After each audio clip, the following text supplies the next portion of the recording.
Of the 9 Enneagram types, only a rare few stick in the mind as much as Type 8, also known as lust, denoting this personality's need for physical stimulation and unrestricted volition.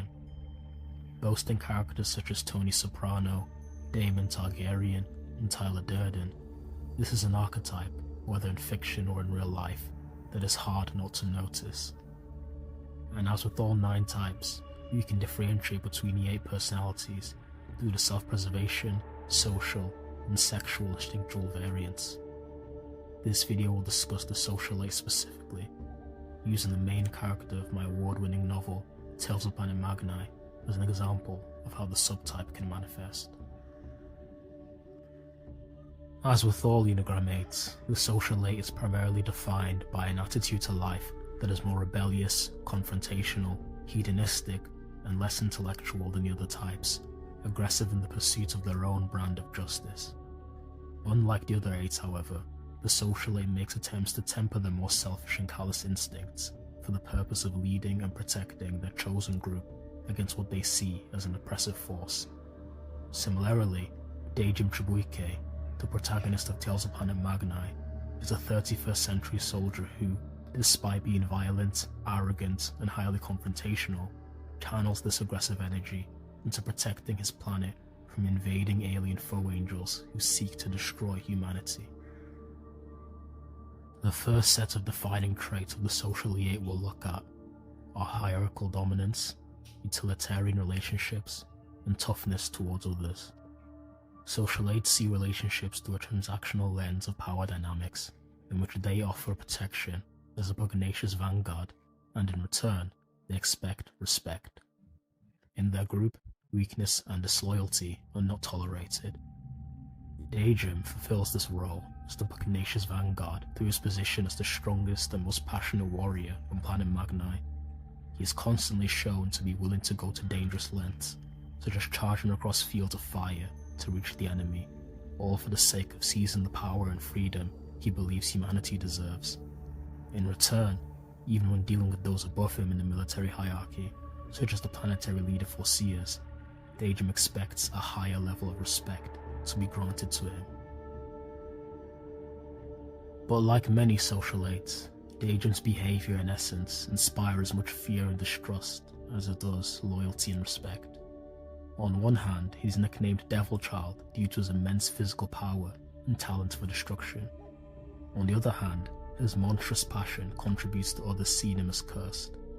With his mother dying and father being crippled on the day he was born, there are plenty who see Dejim as an animalistic man who is destined to be corrupted by the power he possesses. The second set of traits includes tribe defense, generosity mask, and denial of needs.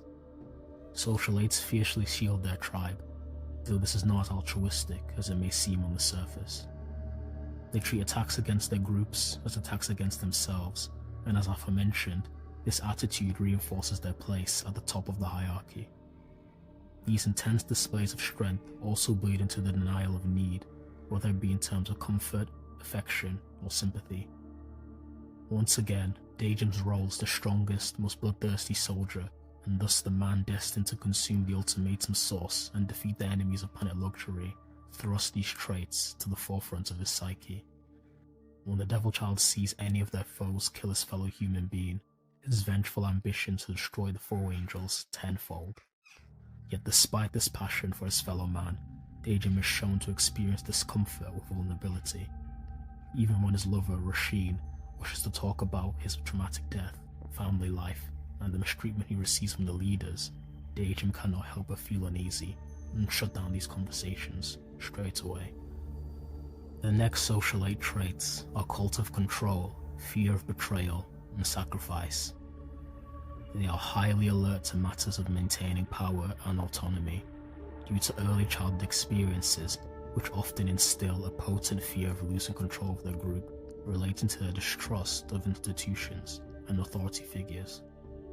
Due to how those within the ranks who potentially fear Dejim consuming the ultimatum power, this vigilance is triggered in relation to the Machiavellian vice Foreseer, whom he sees himself having to defensively plan against, avoid his sneaky undermining attempts, and later confronting him directly.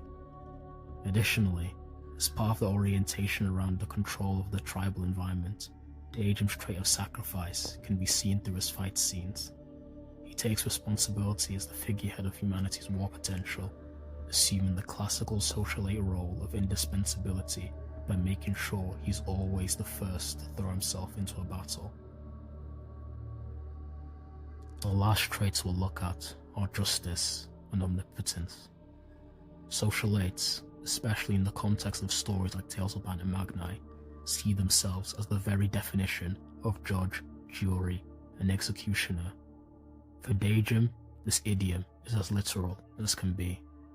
In his eyes, humanity deserves to be dominant, the solitary rulers of planet Magnae. Therefore, he's willing to go the extra mile in terms of eliminating the foe angel Scourge permanently.